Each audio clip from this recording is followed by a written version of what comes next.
ये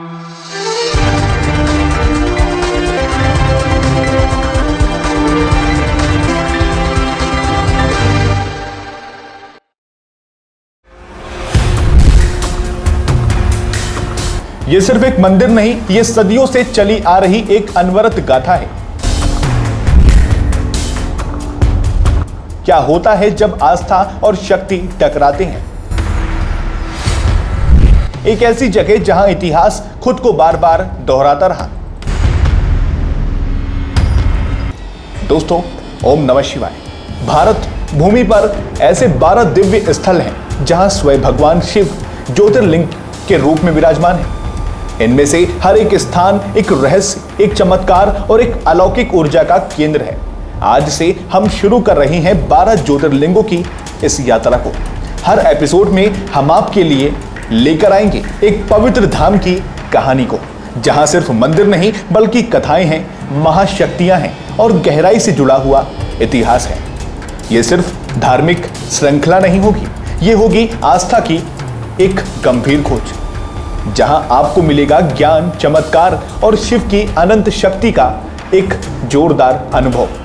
तो जुड़े रहिए हमारे साथ हर दिन, हर एपिसोड में शिव के और करीब आने के लिए।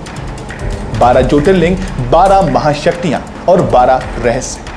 आज से शुरू होती है हमारी ये महायात्रा। हर हर महादेव।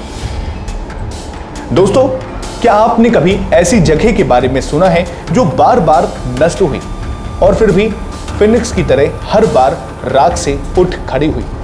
एक ऐसा मंदिर जिसके हर पत्थर में इतिहास की गूंज और आस्था की चमक बसी है। और आज हम आपको लेकर चलेंगे भारत की पश्चिमी छोर पर बसे सोमनाथ मंदिर की रहस्यमयी यात्रा पर, जहां हर कोना एक अनसुनी कहानी सुनाता है। तो बने रहिए, क्योंकि यह कहानी आपके रोंगटे खड़े कर देगी। नमस्कार, मैं हूं अर्चित और आप देख रहे हैं विजार्ड रिपोर्ट। आइए चलते हैं सोमनाथ मंदिर के रहस्यमयी निर्माण और इसके प्राचीन महत्व की खोज पर। दोस्तों, सन 1025 ईस्वी अफगानिस्तान का क्रूर सुल्तान महमूद गजनी अपनी सेना के साथ गुजरात की भूमि पर चढ़ाया। उसके निशाने पर था भारत का गौरव, श्रद्धा का केंद्र सोमनाथ मंदिर। वो मंदिर जहां हर रोज हजारों ब्राह्मण एकत्र होते थे, जहां भव्य आरतियां होती थी, शिवलिंग की पूजा होती थी और हर कोना भक्ति से गूंजता था।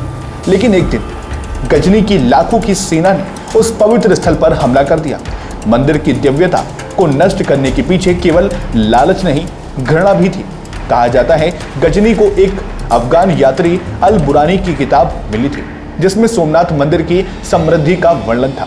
सोने चांदी की मूर्तियां, चमकते रत्न और हवा में तैरता शिवलिंग। माना जाता है यह शिवलिंग कोई साधारण पत्थर नहीं था। उसके ऊपर नीचे लगे भार पत्थरों के कारण वो चुंबकीय शक्ति से हवा में स्थिर था। और उस शिवलिंग में छुपी थी श्यामंतक मणि, वो दिव्य रत्न जो कभी खत्म नहीं होती थी। गुजरात के वेरावल में स्थित सोमनाथ मंदिर सिर्फ एक धार्मिक स्थल नहीं, बल्कि भारत के इतिहास, संस्कृति और आस्था का प्रतीक है। इसे हिंदू धर्म का पहला ज्योतिर्लिंग माना जाता है। पौराणिक कथाओं के अनुसार इस मंदिर का पहला ढांचा स्वयं चंद्रदेव यानी भगवान सोम ने बनवाया। कहा जाता है कि एक श्राप के कारण चंद्रदेव अपनी चमक खो बैठे थे, लेकिन त्रिवेणी संगम, कपिला, हिरण और सरस्वती नदियों के मिलन स्थल पर स्नान करने से उन्हें अपनी चमक वापस मिली। इसी वजह से इस जगह का नाम प्रभास पड़ा, जिसका अर्थ है चमक। ऐतिहासिक दृष्टिकोण से सोमनाथ मंदिर को कई बार नष्ट किया गया और हर बार इसका पुनर्निर्माण हुआ है। अनुमान है कि इसका पहला ढांचा पहली शताब्दी से 9वीं शताब्दी के बीच बना होगा। वर्तमान मंदिर 3 हिस्सों में बटा है: गर्भगृह, सभा मंडपम और नृत्य मंडप। इसकी चोटी 150 फीट ऊंची है, जिस पर 10 टन का कलश और 27 फीट ऊंचा ध्वज लहराता है। सोमनाथ का इतिहास आक्रमणों और पुनर्निर्माण की गाथा है। 9वीं शताब्दी में गुज्जर प्रतिहार राजा नागभट्ट द्वितीय के अभिलेखों में सोमेश्वर का उल्लेख मिलता है। कुछ इतिहासकार मानते हैं कि चालुक्य राज मूलराज ने इसका जीर्णोद्धार करवाया था। 1950 की खुदाई में 10वीं शताब्दी के मंदिर के अवशेष मिले, जो महमूद गजनी द्वारा नष्ट किए गए मंदिर के हो सकते हैं। 1026 ईस्वी में महमूद गजनी ने मंदिर पर हमला किया, ज्योतिर्लिंग तोड़ा और 20 मिलियन दिनार की संपत्ति लूट ली। फारसी विद्वान अल बिरूनी ने इसकी पुष्टि की। जो गजनी के दरबारी थे। उन्होंने लिखा कि इस लूट ने भारतीयों में विदेशियों के प्रति अविश्वास पैदा किया। हालांकि इतिहासकार रोमिला थापर का मानना है कि मंदिर पूरी तरह नष्ट नहीं हुआ, क्योंकि 1038 के एक शिलालेख से पता चलता है कि 12 साल में ही मंदिर की मरम्मत हो गई थी। 1169 में चालुक्य राजा कुमारपाल ने मंदिर का पुनर्निर्माण करवाया, लेकिन 1299 में अलाउद्दीन खिलजी की सेना ने इसे फिर लूटा। 1395 में जफर खान और 1451 में महमूद बेगड़ा ने मंदिर का अपमान किया। मुगल काल में औरंगजेब ने 1665 में मंदिर को नष्ट करने का आदेश दिया, लेकिन हिंदुओं की आस्था ने इसे बार बार जीवित रखा। 1783 में महारानी अहिल्याबाई होलकर ने पुराना सोमनाथ मंदिर का निर्माण कराया, जो आज भी मुख्य मंदिर से 200 मीटर दूर मौजूद है। ब्रिटिश काल में 1842 में लॉर्ड एलनबोरो ने प्रोक्लेमेशन ऑफ द गेट जारी की, जिसमें महमूद गजनी द्वारा लूटे गए चंदन के दरवाजों को वापस लाने का आदेश दिया गया। लेकिन बाद में पता चला कि वे दरवाजे गजनी के देवदार के थे, न कि सोमनाथ के। आजादी के बाद 1947 में जूनागढ़ का भारत में विलय हुआ। वल्लभ भाई पटेल ने मंदिर के पुनर्निर्माण का आदेश दिया। गांधी जी ने सुझाव दिया कि निर्माण का खर्च जनता से एकत्र किया जाए। 1950 में खंडहरों को हटाया गया और एक मस्जिद को कुछ किलोमीटर दूर स्थानांतरित किया गया। 11 मई 1951 को राष्ट्रपति डॉक्टर राजेंद्र प्रसाद ने मंदिर की प्राण प्रतिष्ठा की। 1951 की खुदाई में भारतीय पुरातत्व सर्वेक्षण के बीके थापर ने 9वीं-10वीं शताब्दी के मंदिर के सबूत पाए।